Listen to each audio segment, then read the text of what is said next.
Hello friends, मेरे इस HSI YouTube channel पर आपका स्वागत है, जिसको हम लोग शॉर्ट फॉर्म में हेल्थ स्टॉक एंड इन्वेस्टमेंट कहते हैं। दोस्तों, आज हम बात करेंगे स्टॉक मार्केट में इन्वेस्टमेंट की। देखिए दोस्तों, स्टॉक मार्केट में एक बिगनर के लिए या फिर जो लोग पहले से ही स्टॉक मार्केट में इन्वेस्ट कर रहे हैं, उन लोगों के लिए बहुत ही बेनिफिशियल वीडियो है। इसको आप अंत तक ज़रूर देखिएगा। ये स्टेप बाय स्टेप आज मैं आपको बताऊंगा किस तरह से आपको अपने स्टॉक सिलेक्शंस करने हैं। यानी आपको जो से कई कई जगह से एडवाइस मिलती है, लेकिन आपको कैसे अपनी एनालिसिस करनी है। दोस्तों, ये ऐसा टूल है स्टॉक मार्केट कि जिससे आप अच्छा पेशेंस रख के 1 से 1.5 साल के पीरियड में आप एक अच्छा पैसा कमा सकते हैं। इस चीज़ की गारंटी है, बशर्ते आप सिर्फ एक अच्छे स्टॉक सिलेक्शन करिए।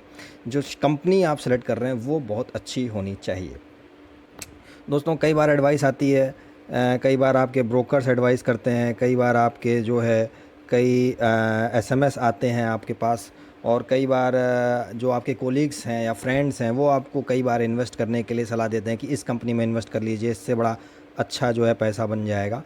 लेकिन मैं आपको यहाँ पे ये राय देना चाहूँगा कि आप इस तरह की किसी भी तरह की इन्वेस्टमेंट को आप अवॉइड करिए। अगर आपको सेलेक्ट करना है अपने कंपनीज़ को, तो आप सबसे पहले खुद भी उसकी एनालिसिस कर लीजिए जब तक कि आप उसमें इन्वेस्ट करने जाएं। अगर आप अपना मेहनत से कमाया हुआ पैसा उस कंपनी में डाल रहे हैं, तो आपको ये एक बार ज़रूर एश्योर कर लेना चाहिए कि वो कंपनी क्या करती है और वो कैसे अच्छी है। लेकिन आप ये जानेंगे कैसे, आज उसी के बारे में मैं वीडियो बना रहा हूँ कि जिससे आपका पैसा कम से कम आपको 100-200 मल्टीपल पैसा तो नहीं देगा जैसा कि लोग कहते हैं, लेकिन आपका पैसा कम से कम डूबे ना। जो आपने मेहनत से कमाया हुआ है वो डूबे ना, बसर और आपको 10 से 20% का इन्वेस्टमेंट भी मार्केट में दे के जाए। दोस्तों, चलिए स्टेप बाय स्टेप मैं आपको बताऊंगा। तो सबसे पहले हमको क्या करना है, हमको जो है BSE की साइट पे जाना होगा। BSE ये हमको बहुत ही अच्छी इन्फॉर्मेशन देता है। देखिए, बहुत सारे मार्केट में ऐप्स हैं, बहुत सारे आपके वेबसाइट्स मिल जाएंगे जब आप गूगल पे सर्च करेंगे। लेकिन ये जो BSE की वेबसाइट है और जो इसके ऐप भी हैं, लेकिन वेबसाइट से मैं आपको यहाँ बताऊँगा जो कि बहुत ही अच्छी इन्फॉर्मेशन देती है। तो BSE की वेबसाइट पे आप जाएंगे www.bsc.com पे, और तब आप उससे आप बहुत ही ईज़िली आप सारी इन्फॉर्मेशन गैदर कर सकते हैं। तो चलिए मैं आपको सीधे BSE साइट पे ही ले चलता हूँ। देखिए दोस्तों, ये bscindia.com ये इसकी वेबसाइट है, और ये देखिए bscindia.com, इस पे आपको जाना है। और इसमें अब आपको क्या क्या चीज़ें देखनी है। देखिए, यहाँ पे एग्ज़ाम्पल के तौर पे मैंने TCS को सेलेक्ट कर रखा है। देखिए, ये TCS जो है, जैसा आप जानते हैं, बहुत ही अच्छी कंपनी है और IT सेक्टर की दिग्गज कंपनी है, और मार्केट में सेबी के पूरे जितने भी मार्केट हैं उसमें एक अच्छा, ये हाई वेटेज कंपनी है।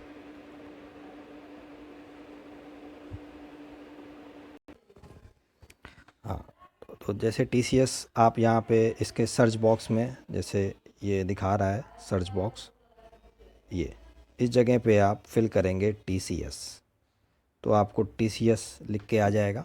उसको आपको फिर जो है सर्च करेंगे तो ये ऐसा विंडो खुल के आएगा। इसमें आपको सबसे पहली जो चीज़ देखनी है, स्क्रॉल करके, कि इसका मार्केट कैप कितना है।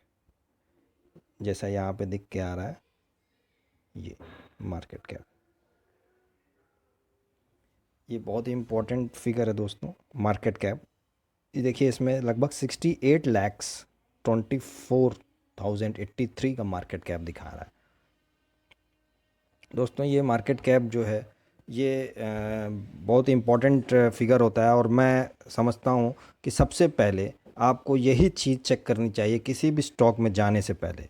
और अगर किसी भी कंपनी का मार्केट कैप कम है 1800 करोड़ से कम, देखिए यहाँ तो 68 लैक्स है, लेकिन अगर किसी का 1800, जी हाँ 1800, अगर इससे भी कम मार्केट कैप है 1800,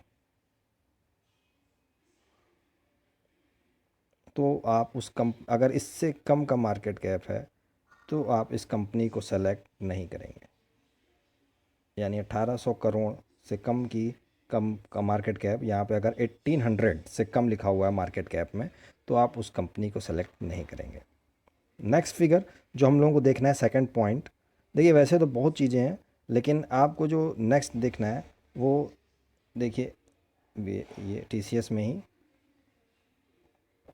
ये देखिए दोस्तों, जो नेक्स्ट चीज़ आपको देखनी है वो है इसका रिजल्ट्स। हर कंपनी का जो बेस है वो उसका रिज़ल्ट होता है, और रिज़ल्ट में भी आपको क्या चीज़ देखनी है कि इसका जो ये है दोस्तों, net profit margin percentage last में दिया हुआ है 24, 23, 25। ये देखिए हर क्वार्टर वाइज दे रखा है, 23 था फिर 24 हुआ, तो ये बहुत ही अच्छा माना जाएगा ये तो। और अगर किसी का 5, 6 से भी ज़्यादा है तो उसको आप सेलेक्ट करने के लिए सोच सकते हैं। हालांकि ऐसा नहीं है, अब आपकी 5 और 6 अगर है तभी आप उस कंपनी को सेलेक्ट करेंगे, अगर 4.5 हो गया या 4.3 हो गया तो उसको सेलेक्ट नहीं करेंगे, तो ऐसा नहीं है, इसको भी आप ले चलते हैं। लेकिन अगर मार्केट कैप अच्छा है, सपोज़ अगर मार्केट कैप किसी कंपनी का 1800 है, 1900 है, लेकिन उसका अगर 4.1 है नेट प्रॉफिट मार्जिन, तो दोस्तों उसमें आप फिर नहीं सेलेक्ट करेंगे। लेकिन अगर उसका मार्केट कैप बहुत अच्छा था, बाकी सब चीज़ें अच्छी हैं जैसा पॉइंट्स आगे बताएंगे, और अगर उसका नेट प्रॉफिट मार्जिन थोड़ा सा कम है तो भी आपको कोई दिक्कत नहीं है, उसको सेलेक्ट कर सकते हैं। यानी ये पॉइंट थोड़ा सा वेरिएबल भी हो जाए तो कोई दिक्कत नहीं है, लेकिन मार्केट कैप जो मैंने इसके पहले बताया वो बहुत इंपॉर्टेंट है। तो चलिए दोस्तों, नेक्स्ट स्टेप, मतलब मार्केट कैप हो गया, रिजल्ट हो गया, इसके बाद हम लोगों को क्या देखना है? इसके बाद हम लोगों को देखना है शेयर होल्डिंग पैटर्न। जी हाँ दोस्तों, हम लोगों को इसके बाद ये देखिए, इसी के नीचे आपको ये TCS में ही इसी के विंडो में आपको दिखाएगा शेयर होल्डिंग पैटर्न। इस चीज़ में अब आपको जो देखना है वो प्रमोटर की कितनी होल्डिंग है इसमें। ये जो प्रमोटर है ये कितनी होल्डिंग करना है दोस्तों। प्रमोटर वो होते हैं जो कंपनी के, ये कह सकते हैं कि आप वो लीडर होते हैं और कंपनी को वही रन करते हैं, यानी जिनके इन्वेस्टमेंट से कंपनी आगे चल रही है, हम लोग ये मान सकते हैं। तो जिसकी कंपनी खुद की है, अगर उसकी होल्डिंग 50 से ऊपर है, यानी 50%, यानी अगर उस कंपनी के मार्केट में 1 लाख शेयर हैं तो 50,000 या उसके ऊपर अगर खुद प्रमोटर ही शेयर रखता है तो वो कंपनी अच्छी मानी जाएगी, और उस कंपनी को हम लोग इन्वेस्टमेंट के तौर पे ले सकते हैं। यानी क्योंकि जो कंपनी जो रन करता है, या जैसे कंपनी का आप कह सकते हैं कि वो उसका खुद का पैसा लगा हुआ है, तो वो कंपनी खड़ी हुई थी, यानी they are the building blocks of the company. तो वो लोग जो है फाउंडेशन रखे हैं कंपनी के, और वो लोग कंपनी को चला रहे हैं, तो उनकी 50% से ऊपर होना चाहिए। तो दोस्तों ये पॉइंट इम्पॉर्टेंट है, और वो लोग कभी भी कंपनी को जो है अच्छे मैनेजमेंट से चलाएंगे और अच्छा मैनेजमेंट रखेंगे, अच्छा एडमिनिस्ट्रेशन रखेंगे, तो वो हमेशा कंपनी अच्छी रहेगी। तो दोस्तों ये भी एक बहुत ही इम्पॉर्टेंट पॉइंट है दोस्तों। उसके बाद जो आ जाता है वो पॉइंट है आपका डिविडेंड किस तरह से कंपनी पहले दे रही है। दोस्तों इसको जानने के लिए हम लोग इसी के में जाएंगे, कॉरपोरेट एक्शंस। ये जो है इसमें हम लोगों को जानकारी मिलती है कि कितना डिविडेंड जो है कंपनी ने पहले दे रखा है। दोस्तों ये पहले से मैंने क्लिक कर रखा था, तो इसको मैं आपको दोबारा क्लिक करके दिखाता हूँ। देखिए ये आ गया। तो कॉरपोरेट एक्शंस, देखिए कंपनी जो है डिविडेंड बराबर दे रही है, यानी कंपनी जो है वो देखिए यहाँ पर ये पूरा जो डिविडेंड है ये कब कब इसने दिया है, देखिए डेट्स वाइज दी हुई हैं इधर इस पूरे में। तो देखिए कंपनी 2000 मार्च 2020 में दिया है, जनवरी 2020 में दिया है, फिर अक्टूबर 2019 में भी दिया था, अक्टूबर 2019 में एक और स्पेशल डिविडेंड। दोस्तों ये जो इंटरिम डिविडेंड है, ये इसका मतलब ये होता है कि कंपनी बीच में भी डिविडेंड दे रही है। ज़्यादातर कंपनियां क्या है, एक साल में बार देती हैं, लेकिन TCS जैसी कंपनी देखेंगे आप तो साल में 2 बार 3 बार तक दे रही है। तो ये एक जो है बहुत ही अच्छा कॉन्फिडेंट देता है कंपनी के लिए। और जब भी आपको कंपनी आपके दिमाग में आए, जैसे कि ये लगे कि हाँ इस कंपनी में इन्वेस्ट करना है, तो इन पॉइंट को आप ज़रूर देख के इन्वेस्ट करिएगा, और निश्चित ही आपको 1 से 1.5 साल में अच्छा रिटर्न मिल सकता है।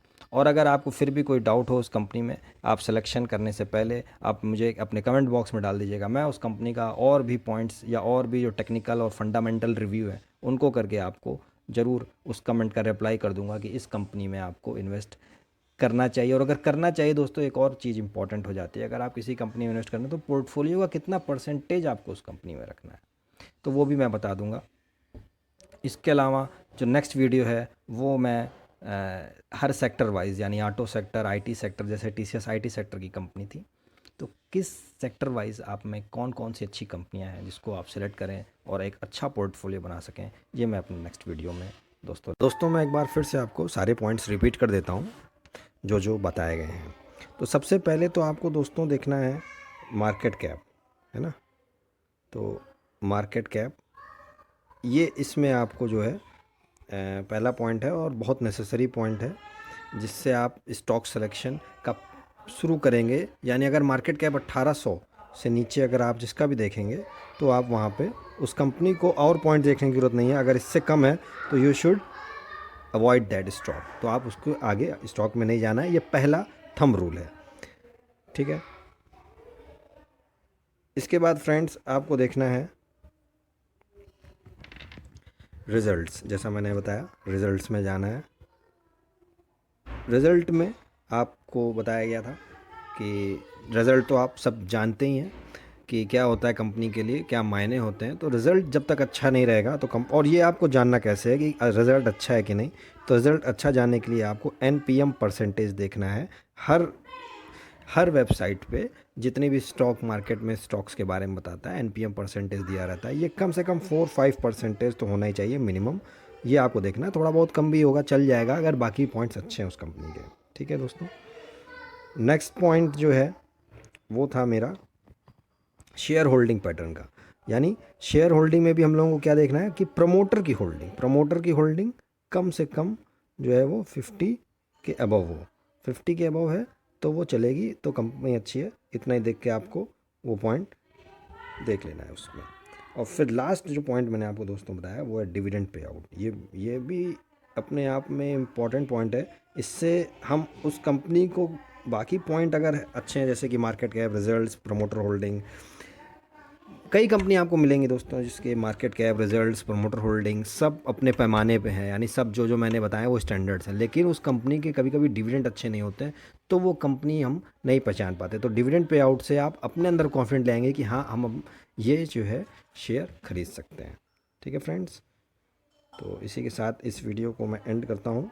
आशा करता हूँ कि आपको ये वीडियो पसंद आया होगा और आपको ये वीडियो जो है काम आएगा और यूज़फुल होगा। और मैं भी इसी तरह से अपने स्टॉक को सिलेक्शन करता हूँ। और अगर आपको किसी कंपनी का और जानना है स्टॉक लेने से पहले, अगर कुछ आइडिया लेना है तो आप प्लीज़ कमेंट बॉक्स में डाल दीजिए। मैं और भी उसका रिव्यू करके आपको पूरी तरीके से उसमें आपको कॉन्फिडेंट दिला दूँगा। Thank you.